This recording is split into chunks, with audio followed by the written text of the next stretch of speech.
Assalamualaikum warahmatullahi wabarakatuh. Perkenalkan, nama saya Han Jumrotin, perekam medis terampil di RSUD Dr. Abdul Rifai Kabupaten Berau. Saya adalah peserta Latsar CPNS tahun 2022 Angkatan 68 dengan NDH 14, kelas Kabupaten Berau yang bekerja sama dengan BPSDM Provinsi Kalimantan Utara. Di sini saya akan menjelaskan secara singkat tentang workbook Agenda 2 nilai-nilai dasar ASN yang diberikan oleh Widya Iswara kita, yaitu Ibu Wahyu Eko Handayani, SPD MPD. Untuk soal yang pertama, yaitu jelaskan 7 alasan rasional tentang pentingnya pelayanan prima. Yang pertama, kepuasan pelanggan merupakan sarana untuk menghadapi kompetisi di masa yang akan datang. Yang kedua, kepuasan pelanggan merupakan promosi terbaik. Yang ketiga, kepuasan pelanggan merupakan aset terpenting. Yang keempat, kepuasan pelanggan menjamin pertumbuhan dan perkembangan organisasi. Yang keenam, pelanggan makin kritis dalam memilih produk atau jasa. Yang ketujuh, pelanggan puas akan kembali atau customer retention biasa disebutnya. Untuk soal yang kedua, hal-hal fundamental dalam pelayanan publik. Apa saja itu? Yang pertama, pelayanan publik merupakan hak warga negara sebagai amanat konstitusi. Yang kedua, pelayanan publik diselenggarakan dengan pajak yang dibayar oleh warga negara. Yang ketiga, pelayanan publik diselenggarakan dengan tujuan untuk mencapai hal-hal yang strategis bagi kemajuan bangsa di masa yang akan datang. Dan yang terakhir, pelayanan publik memiliki fungsi tidak hanya memenuhi kebutuhan-kebutuhan dasar warga negara sebagai manusia, akan tetapi juga berfungsi untuk memberikan perlindungan bagi warga negara atau biasa disebut proteksi.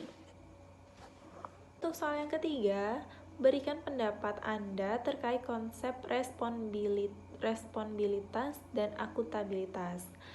Nah, respon saya tentang responsibilitas yaitu merupakan kewajiban untuk bertanggung jawab yang berasal dari moral individu, sedangkan akuntabilitas adalah kewajiban untuk bertanggung jawab kepada seseorang organisasi yang memberikan amanat. Untuk soal yang keempat, yaitu bagaimana peran Anda untuk menciptakan lingkungan yang akuntabel.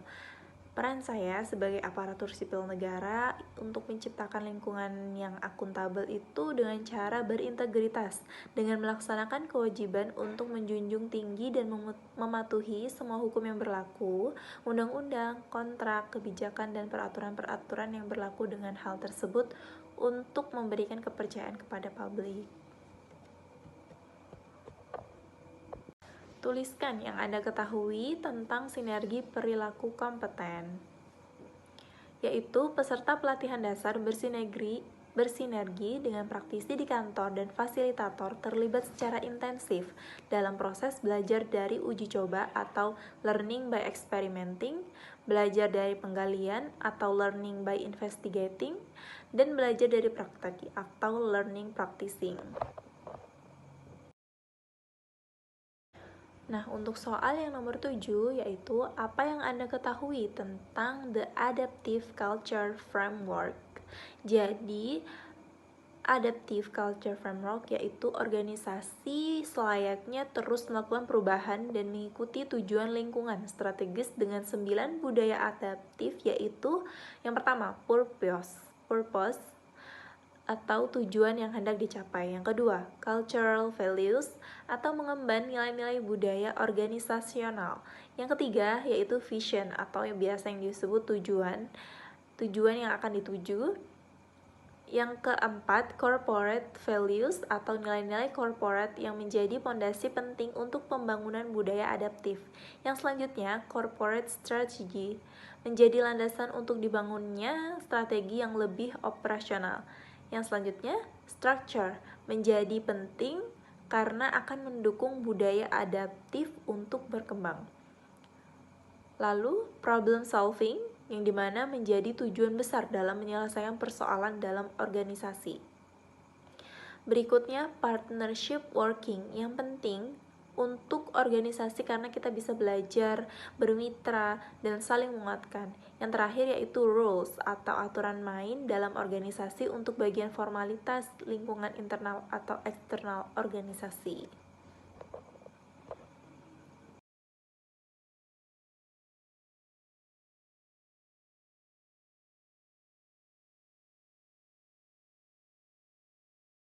Untuk soal yang selanjutnya yaitu jelaskan dengan singkat jenis berpikir kritis dan kreatif. Kecenderungan berpikir kritis yaitu dengan cara memandang fenomena secara langsung, sedangkan kecenderungan berpikir kreatif dengan cara memandang fenomena dari berbagai hal dan sudut pandang. Biasanya orang yang kritis itu dominan menggunakan otak kirinya, sedangkan untuk orang yang kreatif lebih cenderung menggunakan otak kanannya. Untuk soal yang nomor 6, jelaskan bagaimana praktek penerapan adaptasi dalam penyelenggaraan tugas dan fungsi organisasi yang merespon perubahan lingkungan. Yaitu yang pertama, terima dulu perubahan lingkungan kerja mulai dari perubahan dalam cara pandang, cara berpikir, mentalitas, dan tradisi pelayanan publik yang lebih mampu mengimbangi perubahan atau tuntutan zaman.